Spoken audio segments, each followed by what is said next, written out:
The wedding reception was meant to be a celebration, but everything turned into chaos when my mother-in-law, Sylvia, discovered that I was pregnant before the marriage. I could see her eyes narrow, her expression turning icy as she slowly rose from her seat. Suddenly, in a flash of rage, she marched over to me, and in front of all our guests, she didn't just raise her voice. She grabbed the neckline of my dress and, with a swift motion, tore it apart. Gasps filled the room, the murmurs of shock spreading like wildfire. I stood there, frozen, humiliated beyond words, as the sound of fabric ripping echoed around us. In that moment, everyone expected my husband to step in, to defend me, to show that I belonged to his family despite his mother's wrath. But he didn't. He stood there, looking at me, his face devoid of any emotion. Not a word of support, not a gesture of reassurance. I was left utterly alone, shamed and exposed before a room full of people. Even his father did nothing, just watched silently as if he were merely a spectator. But no one knew what would happen the next day. A storm was coming, and I was ready to fight. My name is Hannah, and I want to tell you my story. It's a story filled with heartbreak and betrayal, but also hope and finding the strength I never knew I had. Growing up wasn't easy for me. I was raised by my grandparents, who took me in after my parents passed away. They did the best they could, but we never had much. I learned early on that life wasn't fair and that I had to fight for everything I wanted. I focused on my studies, determined to build a life for myself. Instead of becoming an accountant like I had once dreamed, I ended up pursuing a career as a software developer, hoping that the field would give me the financial security I longed for. By my late 20s, I had finally landed a good job at a tech firm in a small town in Ohio, thinking that I was on my way to building a stable future. That's when I met Robert Hastings, a man who seemed like everything I had ever hoped for. He was handsome, confident, and came from a well-to-do family that owned several businesses. Our romance was fast and passionate, and it wasn't long before I found myself swept off my feet, believing I had finally found a place where I belonged. Everything changed when I discovered I was pregnant. I was terrified yet excited and thought Robert would feel the same. I still remember the day I told him. We were sitting in my small apartment, and I could barely get the words out. "Robert, I have something important to tell you. I'm pregnant." His reaction wasn't the joy I had hoped for. Instead, his face turned pale, and he began pacing the room. "How could this happen? I'm not ready to be a father," he shouted, his voice filled with panic. My heart sank, but I kept my composure, trying to reassure him. "We can figure it out together," I said softly. "We can plan a future." After a long silence, he finally calmed down and, to my relief, promised to marry me. But that was before Sylvia, his mother, found out. Sylvia Hastings was a woman used to getting her way. She ran their family like a business, cold, calculated, and ruthless. When she discovered I was pregnant, she flew into a rage. I will never forget the way she looked at me the first time she confronted Robert about me. "She's a nobody," Sylvia spat, her words dripping with disdain. "You can't marry her. Think about our family's reputation." Despite Robert's attempts to calm her, Sylvia made it clear that I would never be welcome. But Robert, being the charmer he was, assured me that everything would be okay and that we would go ahead with the wedding. I should have known better. I should have seen the signs. The date of the wedding arrived, and instead of being a joyous occasion, it felt like I was marching into battle. The wedding ceremony went smoothly enough, but at the reception, the truth came out. As we stood there greeting our guests, Sylvia's icy gaze fell on me. I barely had time to react before she stepped forward and tore my dress apart, shouting, "You think you can trap my son with this baby? You will never be part of this family." The silence that followed was deafening. Guests stared, horrified, as I tried to hold the shredded fabric together, my cheeks burning with shame. But the worst part wasn't Sylvia's outburst. It was Robert's silence, his unwillingness to stand up for me. He just looked away, as if I were nothing but a stranger. After the wedding, I moved into the Hastings estate, a sprawling mansion that felt more like a prison than a home. Robert's demeanor changed almost overnight. He became distant, hiding behind the pressures of his family's expectations. Sylvia's cruelty only intensified. She belittled me at every turn, calling me a gold digger and questioning the paternity of my child. "Maybe you've been lying about this baby all along," she would hiss, her voice like venom. Robert deserves better. Each day, I felt more isolated. But I stayed, believing that I could make this work, that somehow Robert would change. It wasn't until I gave birth to my son Jacob that I realized how trapped I truly was. Holding Jacob in my arms, I knew I had to find a way out. That's when Mark and Laura, two friends I met at a local community group, entered my life. Mark was a kind-hearted man in his early 40s with a limp from an old injury, and Laura, his sister, was a nurse's aide. They became my lifeline, offering me support when I had none. "Hannah, you're stronger than you think," Mark would say whenever I felt overwhelmed. "You can build your own family. You don't need to rely on them." Their words gave me hope, and I began to imagine a life where I wasn't under Sylvia's thumb. But just when I thought I could start to rebuild, Sylvia escalated her attacks. One evening, I overheard her telling Robert, "You need to put your foot down, or you'll lose everything. She'll take this baby and ruin your life." Robert's reply stunned me. "I don't know what to do, Mom. She's his mother. What am I supposed to do?" I knew then that I had to protect Jacob. If I didn't act, Sylvia would take everything from me. With Mark and Laura's help, I started gathering evidence, documenting every insult, every threat, every attempt to undermine my role as a mother. When the day of the custody hearing came, I was terrified. Sylvia, dressed impeccably, looked at me as if she'd already won. But I stood my ground, presenting my case with the strength I had fought so hard to find. When the judge announced his decision, granting me full custody of Jacob, I felt the chains finally break. "This isn't over, Hannah," Sylvia snarled as we left the courtroom. "Maybe not," I replied, holding my son close, "but I will always fight for him." In the months that followed, I began to rebuild my life. I found a small house, filled it with laughter and love, and watched as Jacob grew stronger every day. With Mark and Laura by my side, I created a new family, one built on support and trust. I was no longer just surviving, I was thriving, and for the first time, I felt truly free.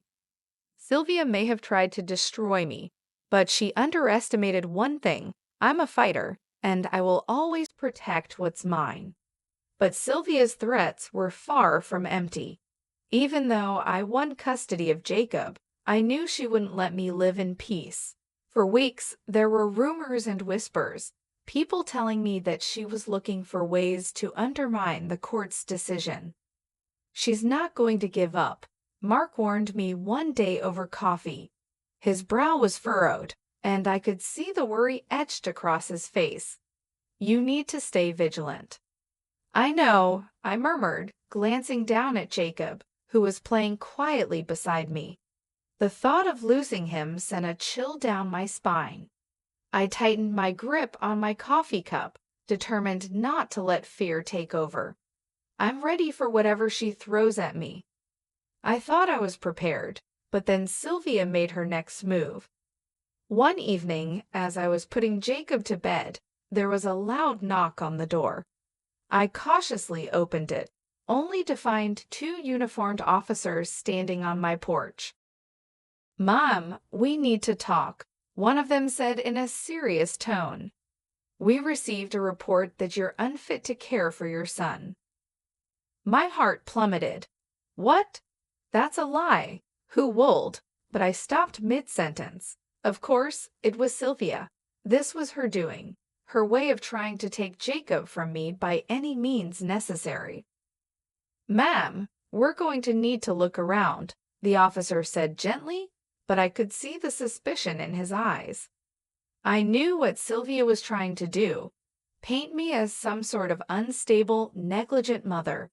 And if I wasn't careful, she could win. Go ahead, I said, trying to keep my voice steady. You won't find anything. They moved through the house, checking every room while I stood there, my stomach in knots. When they were done, the officer nodded. Everything seems fine here, ma'am, but I suggest you be cautious. False reports like this can sometimes escalate. I nodded, but inside I was fuming. Sylvia had crossed a line, and I knew that if I didn't take action, she would keep pushing until she found a way to destroy me. I needed to find a permanent solution, something that would protect Jacob and put an end to her interference once and for all. The very next day, I called Mark and Laura. We need to talk, I said urgently. They came over right away, and we sat around my tiny kitchen table, strategizing. She's not going to stop, I told them. I need to find a way to get her out of our lives for good. Laura's eyes flashed with determination. Then we fight fire with fire. What do you mean? I asked, confused.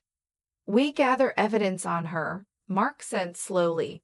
She's been playing dirty, trying to paint you as an unfit mother. But what if we could show the court who she really is? Prove that she's unfit to be anywhere near Jacob. It was a risky move, but I knew it was my only option. Over the next few weeks, we gathered everything we could. Recordings of her phone calls, videos of her erratic behavior, even testimonies from former employees who had seen her lose her temper in dangerous ways. Slowly, we built a case against her. The day we presented it to the judge, Sylvia looked furious. You think you can turn my own tactics against me? She hissed, her eyes blazing with rage. This isn't about tactics, Sylvia, I said calmly, holding my head high. This is about protecting my son from a dangerous influence. The judge reviewed the evidence carefully, and by the time he reached his decision, I could barely breathe. Based on the evidence provided, he began, his voice firm. I am issuing a restraining order against Sylvia Hastings, effective immediately. She is to have no contact with the child, Jacob Hastings, or his mother, Hannah Porter. I almost collapsed in relief.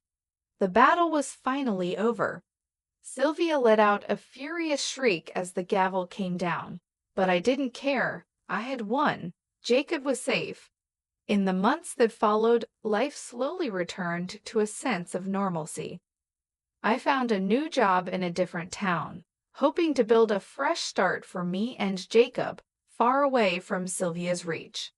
Mark and Laura helped me move, their support unwavering as always. One sunny afternoon, as I watched Jacob play in our new backyard, I felt something I hadn't felt in a long time. Peace. Sylvia had tried to tear me down, but I was still standing, stronger than ever. I had faced her darkness and come out the other side, not just as a survivor, but as a warrior. Mark and Laura were there too, sitting with me on the porch, laughing and enjoying the simple pleasures of life. They had become my chosen family, the people I could count on through thick and thin. We might not share blood, but we shared something deeper, loyalty, love, and the unbreakable bond that comes from facing adversity together. As the sun set, casting a warm glow over the yard, I turned to Mark. I couldn't have done this without you. You didn't need me, Hannah, he replied gently. You had the strength all along. I just reminded you of it. Tears filled my eyes, but they were tears of joy. For the first time in a long time, I felt like I had truly found my place in the world. I wasn't just a mother struggling to survive. I was a woman who had fought for her family and won. Sylvia may have lost the battle, but she taught me something important, that I could face the worst and still come out standing. I would always carry the scars of this experience, but I would wear them proudly. They were proof that I was unbreakable.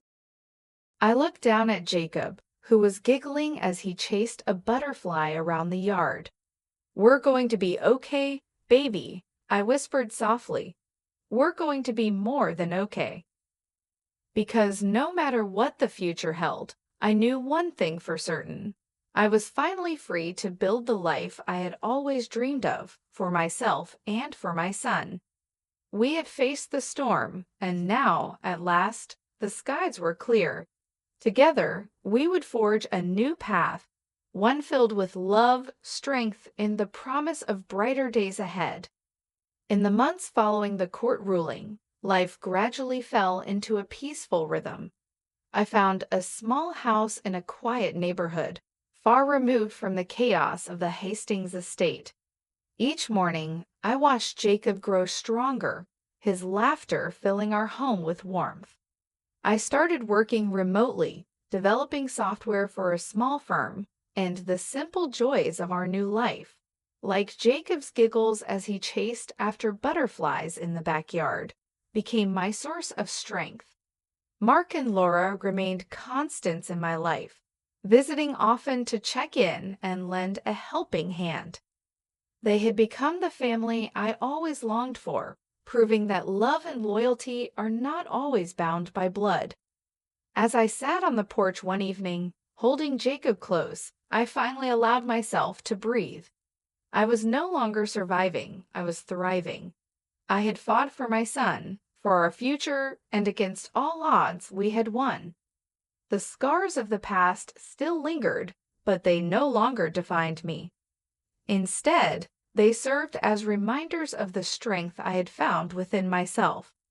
For the first time in a long time, I felt truly free and hopeful about the future, ready to embrace whatever came next.